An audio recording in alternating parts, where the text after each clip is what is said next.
Welcome to day 14 of 30, where we teach you one new knee exercise for your knee pain. This one's important. Now we're going to make sure this is not going to move. Ideally, try and fix your anchor somewhere where it's not going to move. So tie it to a bed, tie it to a chair, tie it to a table. As long as it doesn't move and you have some sort of light to moderate band, then we're good to go. Today, we are doing a deep squat held at the bottom with some sort of isometric multi-directional band.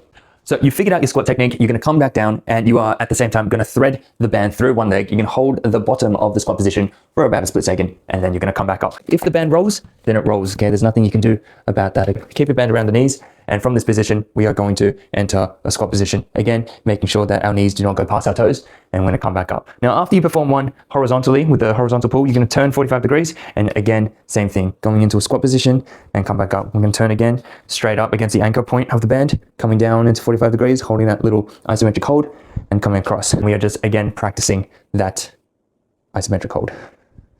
Another 45 degrees, come back up, coming in. We are now facing almost in a diagonal pattern away from the band.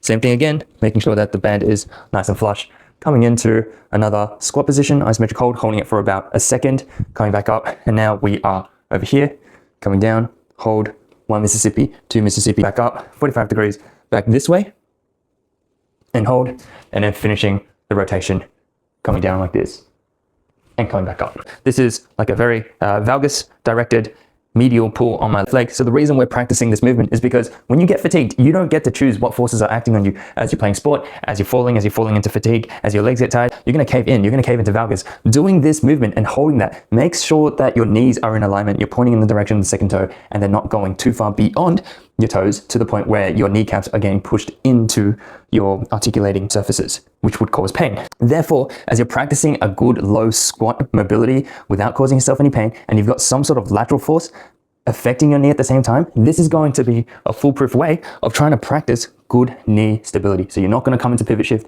and you're not going to cause any movements which might cause you any damages to your meniscus or your ACL. And look, this is not an exercise that I expect you to get fatigued off or to do sets and reps off, but it's a good way to introduce different proprioceptions into your knee before you go into a hard game of basketball, before you start doing any sort of crazy powerlifting, clean and jerks, when you're coming into big overhead movements where you can slip into a certain valgus direction. That's going to be very protective of your knees. So just do one rotation. You can hold for up to 3 to 5 seconds, whatever angle it is, practice it, hold it, make sure you're not causing yourself any knee pain. Might significantly make you a better badminton player, mum. Just putting it out there.